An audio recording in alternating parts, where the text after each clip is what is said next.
नमस्कार. गणपती उत्सवाच्या हार्दिक शुभेच्छा. तुम्ही पण गणपती बाप्पाच्या आगमनाचा आनंद घेतच असाल.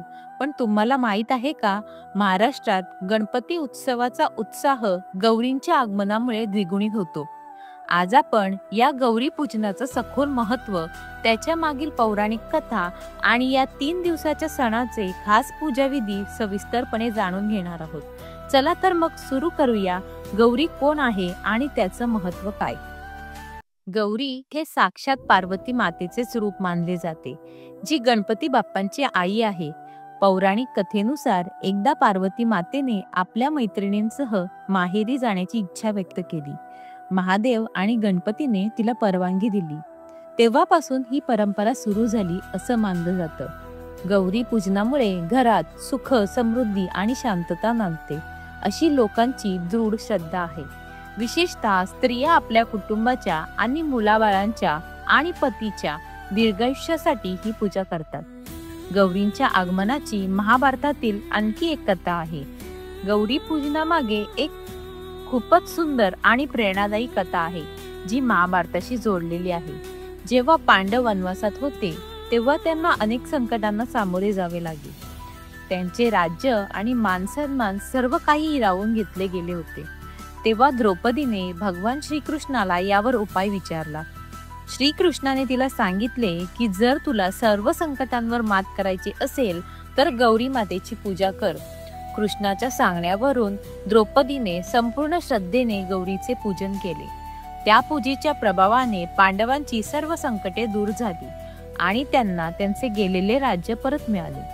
म्हणून आजही अनेक घरांमध्ये ही परंपरा संकटावर मात करण्यासाठी आणि कुटुंबाच्या कल्याणासाठी जपली जाते. गौरींचा उत्सव हा 3 दिवसांचा असतो. पहिल्या दिवशी गौरी आवाहन केले जाते. या दिवशी गौरींच्या मूर्ती किंवा मुखवटे आणून त्यांची प्राण प्रतिष्ठा केली जाते. त्यांना नवीन साडी नेसवली जाते आणि दागदागिने घालून सजवले जाते. अनेक ठिकाणी गौरींना धान्याच्या 16 राशींवर बसवण्याची प्रथा आहे, ज्याला खड्या गौरी म्हणतात. तर काही ठिकाणी मात्र गौरी बसलेल्या अवस्थेत पूजल्या जातात.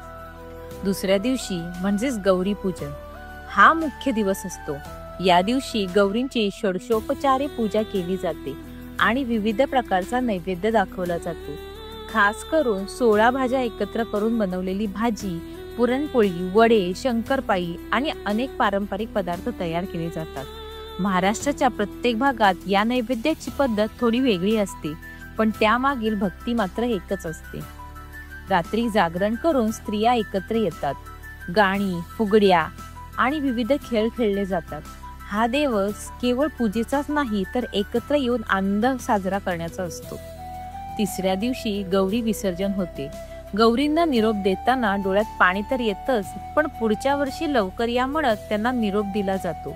या 3 दिवसांच्या वास्तव्यामुळे घरात एक वेगळीच सकारात्मक ऊर्जा आणि चैतन्य आलेले असते. तर हे होते गणपती उत्सवातील गौरी पूजनाचे सविस्तर महत्त्व, कथा आणि पूजाविधी.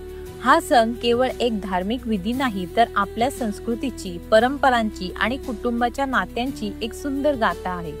तुम्हाला हा व्हिडिओ कसा वाटला हे आम्हाला कमेंट्स करून नक्की सांगा. तुमच्या घरात गौरी कशा पूजल्या जातात हे जाणून घ्यायला आम्हाला नक्की आवडेल. हा व्हिडिओ आवडत असेल तर लाईक करा, तुमच्या मित्रमैत्रिणींबरोबर शेअर करा आणि अशाच माहितीपूर्ण व्हिडिओसाठी आमच्या चॅनलला सबस्क्राईब करायला विसरू नका.